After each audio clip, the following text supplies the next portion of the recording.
L'agence d'une seule personne peut nuire gravement à l'ensemble de la communauté. Nous restons dans la riposte anti-Covid-19 pour aller prendre des nouvelles du centre des opérations d'urgence de santé publique. Mais avant, il faut dire que le ralentissement du nombre de personnes déclarées positives persiste. Le point de presse du ministre de la Santé publique ce vendredi à Yaoundé en a encore fait la démonstration.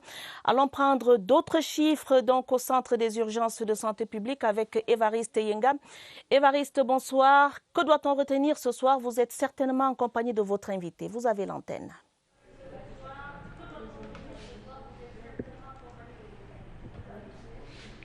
Bonsoir Atta Badiné Omar, des chiffres qui parlent dans le même sens que vous. 3000 personnes testées au port autonome de Douala au cours de la semaine écoulée pour 40 seulement déclarées positives.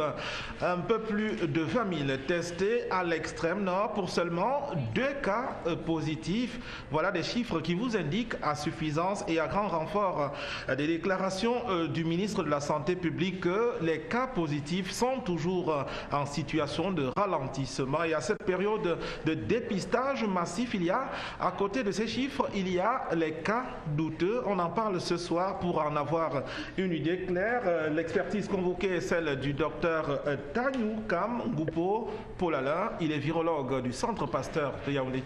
Bonsoir docteur. Bonsoir Évariste. Dites-nous, dans le cadre du dépistage Covid-19, un cas douteux, à quoi cela renvoie et quelle est sa récurrence dans cette mouvance de dépistage massif? Ok, merci Évariste. Il faut dire que les tests qui sont mis à notre disposition par le ministère de la Santé pour le diagnostic de la Covid-19, donc que ce soit les tests de diagnostic rapide ou les tests de PCR, permettent toujours au laboratoire de rendre un résultat positif ou négatif. Mais il peut arriver pour certains cas qu'après le test, le résultat soit non concluant. Mais dans ce cas, des tests complémentaires sont faits pour pouvoir rendre finalement un résultat positif ou négatif. Et ces cas représentent pas plus de 5% des échantillons qui sont testés au niveau du laboratoire. Pas plus de 5%, c'est-à-dire que c'est négligeable. Seulement, on imagine l'état d'esprit de quelqu'un qui attend des résultats. Il peut être confus. Que doit-il faire? Reprendre les tests ou alors? Ok, bon, au niveau de celui qui reçoit le résultat, nous pouvons avoir deux possibilités.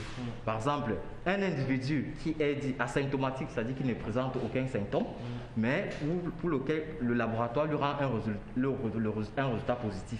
Donc il faut comprendre que ce n'est pas une situation anormale, car plus de 50% des cas positifs dans notre contexte sont asymptomatiques. Il s'agit pour les patients, non, de se montrer juste un peu plus patient. Oui, il faudrait pousser patients de continuer juste à respecter les mesures barrières, de respecter les mesures barrières.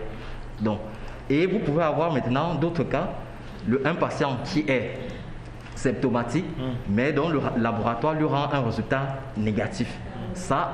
Cette situation peut être également due au fait que les symptômes peuvent être dus à d'autres virus respiratoires.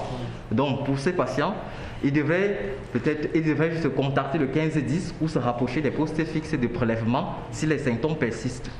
D'accord. Merci à vous d'être passé sur ce plateau et merci surtout pour votre contribution. Atta Badiné Omar, cette information